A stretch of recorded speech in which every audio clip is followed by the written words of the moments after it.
All right, this is Christian Robinson interviewing Thomas Wood of the Boca Raton Historical Society, December 9th, 2024. Could you please state your name and spell it for us?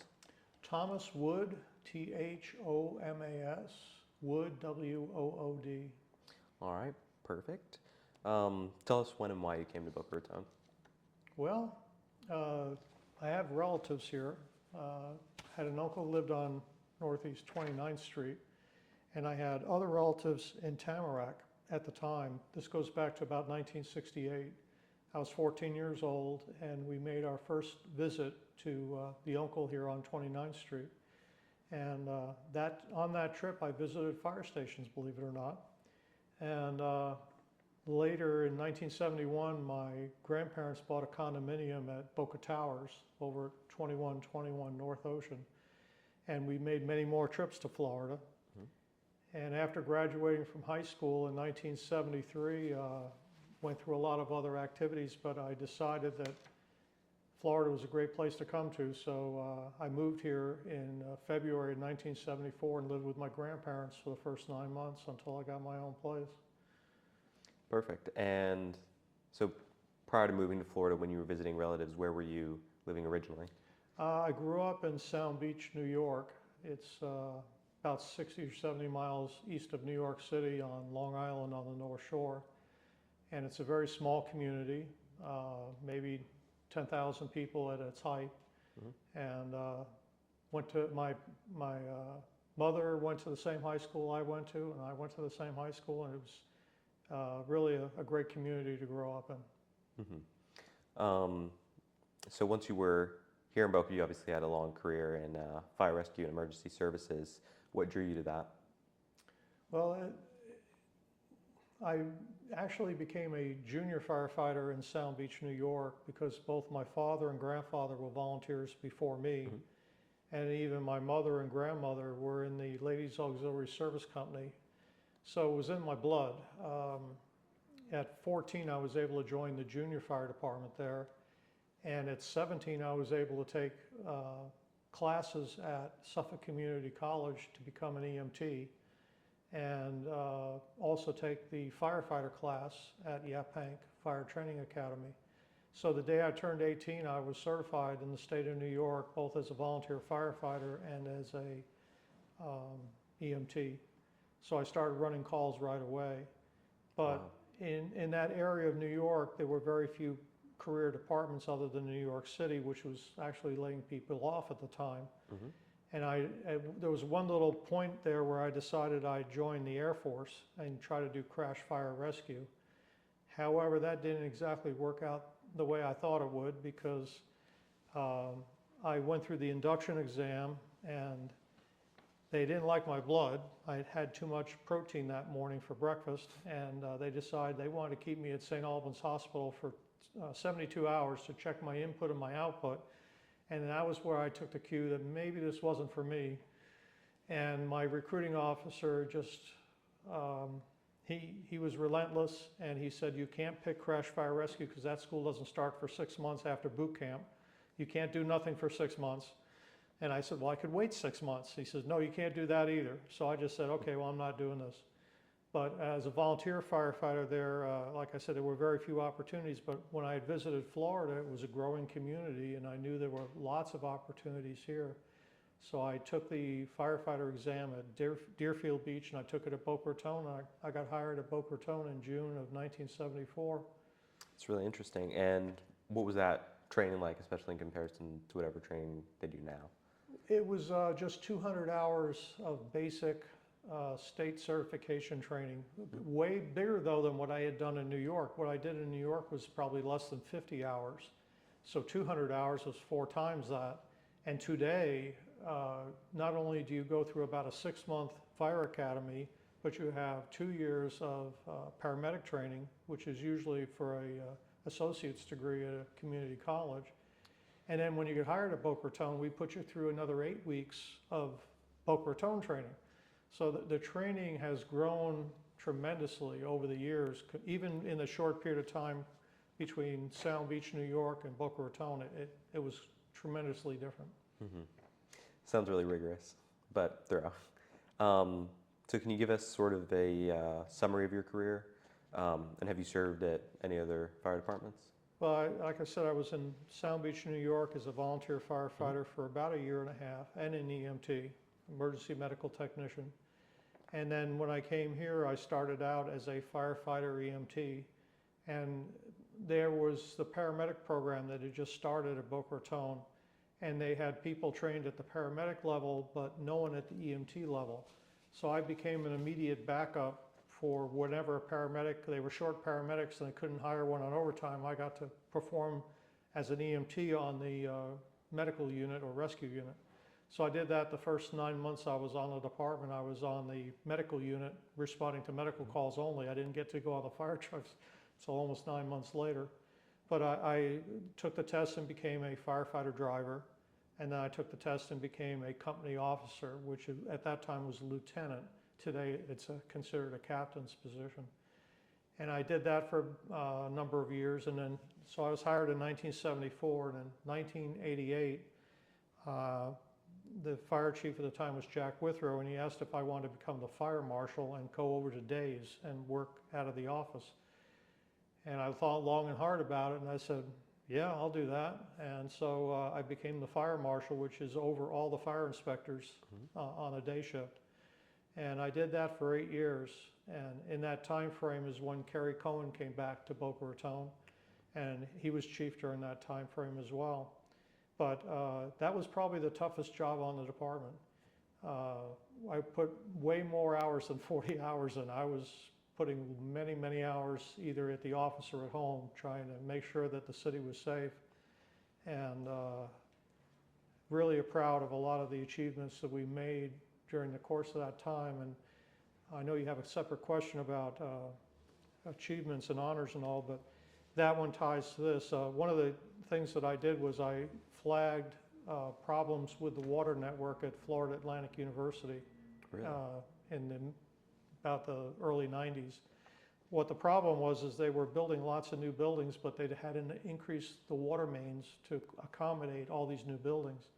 So I brought it to the attention of the university, and I brought it to the attention of the state fire marshal, because we didn't actually have authority on the university campus.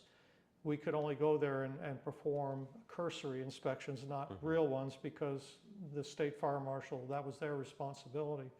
But once I brought it to their attention that the water network was very inadequate, they put a moratorium on new construction at FAU, and FAU wound up spending $4 million to upgrade their water network. Wow. And as a result of that, I think that was one of the key reasons why in 1996 I won the state fire marshal, or the fire marshal of the year for the state of Florida. And really proud of all the work and the things that we accomplished in that 8-year period. Beyond that, though, I became logistics chief. Did that for about a year and a half, and then I was promoted to deputy fire chief. And as deputy fire chief, you work directly under the fire chief, and you take over when he's absent. So you become the acting fire chief when that person's not there. And a lot of the duties involved budgeting and statistics.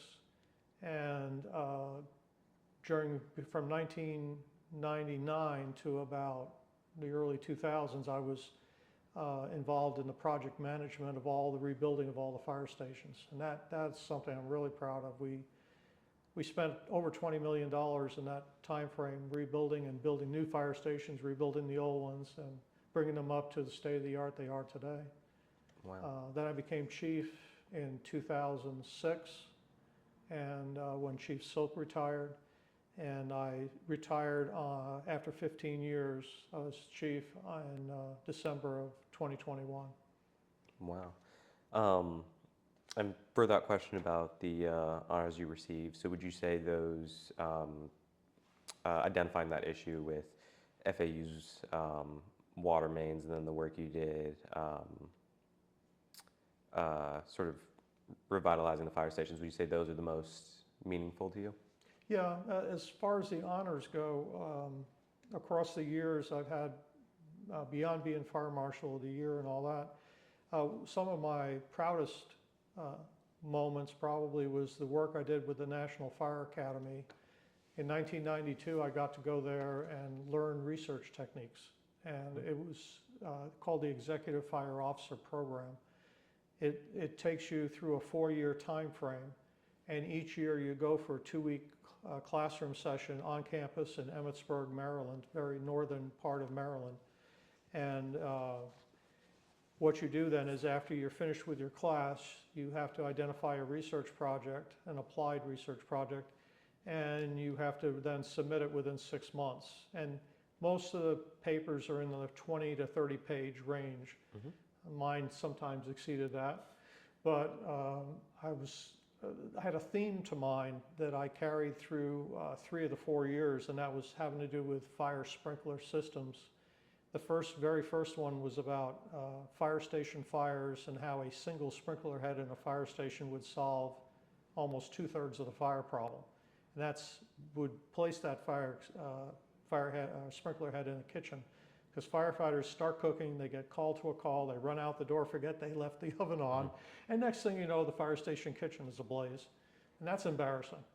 So for only $300 per building, we retrofitted all the Boca Raton fire stations with that single sprinkler head until we went through this major renovation project where we installed sprinklers in all the complete systems in all the buildings. The other one had to do with backflow prevention in sprinkler systems. It's a lot of engineering and mumbo jumbo, but essentially there were communities where they had existing sprinkler systems and they were adding these retroactively to the pipes that feed the sprinklers. In doing so, they were destroying the friction loss, or they were adding friction loss to the pipe, and the reliability of the system was going way down because it could no longer produce all the water it should. So as a result of that paper, I got a code change in the National Fire Sprinkler Code that required additional modifications to the system to make up for that loss that they were presenting. The point of all this is I won outstanding research awards for 3 out of the 4 papers that I wrote. Wow. And the 4th paper was well deserving as well, although it had nothing to do with fire sprinklers, it had to do with pre-fire planning symbols. And the person that graded my paper didn't like the topic. However, I had spent time at the Library of Congress in Washington, D.C. doing research for this paper. I had sent out over 1,000 surveys the old-fashioned way, by stamped mail, not Survey Monkey or anything like that. So I really put a lot of effort into this research, and it did result in a brand new chapter in the National Standard on Fire Safety Symbols. And this guy just didn't appreciate that. So in order to be considered for an outstanding award, you have to get a 4.0 on the paper, and he gave me a 3.5. So Wow. that happens. I asked for someone else to grade it, and they didn't. The National Fire Academy people didn't want to do that, so had to accept it as is. Right. And were there any other published articles or contributions to books that you'd like to talk about? Yes. Early on, when I was working with the Fire Safety Symbols Committee, I had to edit the National Fire Code Handbook, but that was just a few pages and it was editing. More recently, I was one of 80 contributing authors to a book called Pass It On, the Second Alarm, which Billy Goldfeder is the main author to. And I really enjoyed doing that.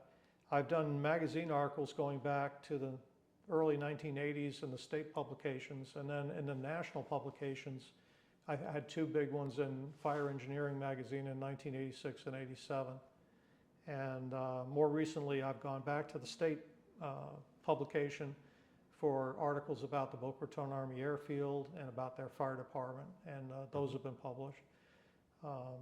Getting back to those honors, though, I wanted to mention 1 or 2 others. Of course. I got to go to Harvard University in July of 2000 for the senior executives in state and local government. It was a $10,000 fellowship offered through the National Fire Academy, and very difficult to get into, and thoroughly enjoyed it, and learned a lot from the other participants in the class as well as the instructors. Then more recently, in 2016 and 2017, I got to go to the Naval Postgraduate School in Monterey, California, for 4 weeks over about a 1.5 year period. You do classroom work, and it was made up of about 32 students, and of those, 4 were fire service related, and the rest were all law enforcement. And most of the law enforcement were from either federal, state, or local levels. And they taught us information on homeland security and terrorism and things of that nature. But that was a great experience as well, and it's hard to get picked for that one. We're really lucky to get into that. Right. So would you say continuing your education through these various programs is something that's pretty important to you? Oh, absolutely. Yeah, I got my associate's degree in 1976, my bachelor's in 86, and then my master's in 2002. So I've been a continuing pattern of learning and keeping up with everything. That's perfect. And then back to Boca, what do you think were some of the most significant fires in Boca Raton's history? Earlier today I mentioned the Boca Raton Community Hospital fire. 6 people were injured in that fire, some firefighters. And what had occurred is the hospital had been built to its existing status before this new addition was put on. It was a 9-story building. And there were patients on the 9th floor for the private rooms and the single rooms. And floors 1 through 5 were occupied, usually double rooms. The fire was set, I believe, on the 6th floor and by an arsonist, and smoke carried into the 9th floor, which created a huge problem for the patients up there. That was a very difficult fire to fight. It was in 1970. 1976, the Bibletown fire, the Bibletown Conference Center fire, was probably one of the largest fires in the city's history. And just by chance, I was in my car that morning getting ready to go to Palm Beach, to Lake Worth, to the Palm Beach State College campus. Back in those days, it was called Palm Beach Junior College. And as I'm going down Northwest 13th Street, I look in my rearview mirror and I see this big black cloud. So I stopped the car and I looked back and I said, oh my goodness. So I got to the scene of the fire and I got 3 good pictures of the fire. And then the officer in charge said, Wood, put that camera down, put that guy's gear on and get over here and help. So I helped fight the fire from the outside on that one. And then another big one was the T3 fire at FAU in 2006. I was, again, awake that morning, and it started by a lightning strike, by the way. It was a lightning storm, and I'm on the exercise bike. I had my radio on. I'm listening to this, and the battalion chief at Station 5 on the other side of I-95 by Glades Road called for 3 departments on mutual aid leaving the station. And I said, well, this has got to be big. So I look out my window, I could see the smoke from my house. And so I headed down there, and that building was destroyed. Unfortunately, it had just gone through a major renovation, so all that money was wasted. But a lightning hit the top of the building, and it was a wood frame building, and it burned really fast. Right. A very large building, about over 20,000 square feet. Wow. And then you were involved in the response to the Anthrax Attack on the Inquirer in 2001. So could you tell us what happened and how you were involved? Right. Shortly after 9/11, when air traffic had resumed, our fire chief took a vacation to Europe and left me in charge. And I was the acting chief for that period of time. And we were notified that by the FBI that there was an incident at the building, and the health department, of course, knew about it, and they decided to quarantine the building. But we were asked by the FBI to assist with the investigation in so much as helping their hazardous materials technicians get into their suits, decon them when they came back out, and then help them undress and get ready for the next crew to go in. And that was actually the longest incident of my memory that the department ever handled. We were there for 2 weeks straight. Now, the people came and went. It wasn't the same people for 2 weeks, so we had shifts that would come, and we had a continuity of care by having a single 40-hour person be there for every shift change to make sure all the information was transferred. But we had to refill the hazmat truck on site with a mobile fuel refueling because it sat running there for 2 weeks straight while they were handling this situation. That building, the AMI building, wound up being the very first contaminated by the anthrax attack, and it was the last one to be fully decontaminated and put back in service 5.5 years later.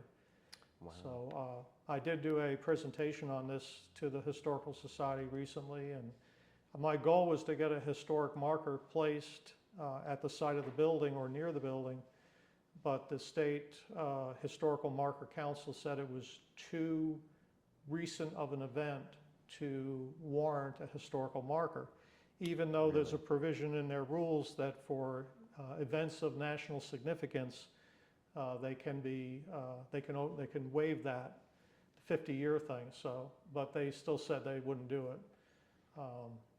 But there's been 10 books written on it. One of the books, I'm trying to remember, by Decker, has 2 pages where he mentions the Boca Raton Fire Department assistance to the FBI in the investigation that went on there. Wow. And speaking of some of the historical markers that you've been trying to get, you've done quite a bit of research about the Boca Raton Army Airfield Fire Department and the crashes they service. Can you tell us a little more about that? Sure. My first recollection of having the idea in my head that this was something to look at actually goes back to 1992. Florida Atlantic University, in that part of that process of revamping their water network, decided to take all the 1942 fire hydrants out of service and put brand new fire hydrants in their place. The 1942 fire hydrants had been put there by the Army when they built the base originally. And I saw this pile of them sitting in the corner, and I said, gee whiz, can I have one of those? And they said, they're scrap, you can have as many as you want. So I took one, I brought it home, I painted it up, I planted it in my backyard. So there's a fire hydrant in my backyard, but it's not connected to a water main. And I keep it painted, keep it looking pretty, because right on it says APS 1942. And after that, I thought about writing an article, but it kind of got pushed to the side. And then in 2014, I wrote a single-page article about the Boca Raton Army Airfield Fire Department. And in researching that, I contacted the U.S. Air Force Historical Research Agency at Maxwell Air Force Base in Alabama. And they were kind enough to provide me with 11,000 pages of documents. And most of those documents covered the period of time from 1942 to 1947, when the base was in its full operation. And so I went through all those. I picked out the stuff on the fire department because they had like quarterly reports in there, or reports every 2 months, or sometimes every month. And going through all that, looking for that, I found some significant incidents that had occurred. But I wrote the first article, I published it in our newsletter, and I followed that up with a second article with 2 pages about the May 12, 1944 B-34 crash at the airport that killed 9 soldiers, and decided that was the most significant event I was able to determine out of that 11,000 pages. Shortly after that, I developed a PowerPoint presentation on the subject and started presenting those at the Rotary Club meetings and the Boca Raton Historical Society, and I believe I presented them to the airport groups such as the Pilots Association. And in each of those presentations, I would end it saying I'd like to get a historical marker placed at the university at the site of the crash. So unfortunately, the FAU had just gone through some leadership changes, and I couldn't seem to get anybody's attention over there. But in 2019, 5 years later, on the next anniversary of the crash, I started on the circuit again, going around to the Rotary clubs and making the presentation again. And what happened was that at the end of one of my presentations, a gentleman walked up to me and said, I know the president really well. I can get you an interview with him or a meeting with him. So sure enough, 2 weeks later, I'm sitting in President Kelly's office and showing him my presentation. He loved it, gave it the thumbs up, and assigned me to a senior vice president, and we started working on it. They approved the narrative for the sign. It went to the Historical Marker Council, they approved it, and it was ready to be placed in the ground in May of 2020, and then COVID hit. And I wound up with a 50-pound paperweight in my office for the next year. We couldn't install it, we couldn't have a ceremony, we couldn't do anything during COVID. So we set our sights on May of 2021 to try again. But in that time frame in between, the university had suggested that I try to get as many family members to the event from descendants of the 9 soldiers that had died. Mm-hmm. So I again dove into my detective persona and found 5 of the 9 families. And some of them were going to come to that event in May of 2020. Unfortunately, that never happened. And then when we rolled into the 2021 event, the university didn't want to encourage people to come because we were still in a semi-COVID time frame where they were afraid elderly people would get sick. So that didn't happen. Then this past year, on the 80th anniversary, we had an event here at the Historical Society, and we were able to get one of the families to come to that. So that was good. But yeah, real proud of that. Mm-hmm. In a similar vein, you've been researching Old Betsy, Boca's first fire engine, first state historic marker. So what have you learned through that research? It's been approved by the state in July of this year. It's being manufactured. We hope that it'll be delivered to Boca Raton sometime in January of 2025. The City Municipal Services Department has agreed to install it. It will be a one-sided sign. The one at FAU is 2 sides.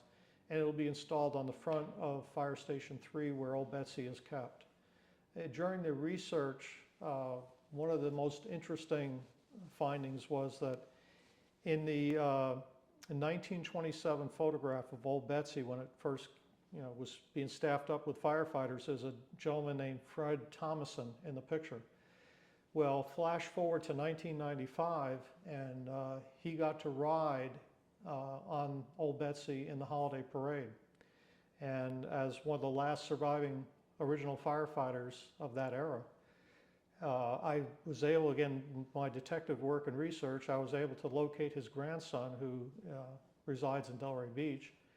And he provided some other additional information about his grandfather. And we found that the grandfather passed away in 1997, 2 years after the ride on Old Betsy.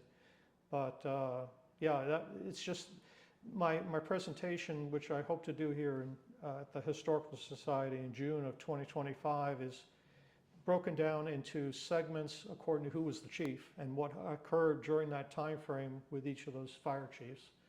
And it covers the full 100 years of Old Betsy's service. It was manufactured in 1925 at Elmira, New York, at the American LaFrance factory, but it was delivered here in Boca Raton in April of 1926, and so it was in service this whole time.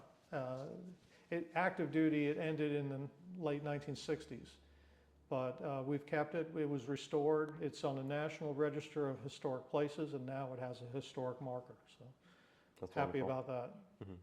And are there any final thoughts you'd like to share with us about your career, your research, or the city? Gee whiz. Just that some of the things I'm proud about organizationally that I was able to achieve as chief for the organization is that we achieved ISO Class 1 in 2016 and then recertified that in 2020. That's the best grade you can get for a fire department according to the insurance industry. And usually there's only a few percentage of departments that can actually achieve that Class 1 designation.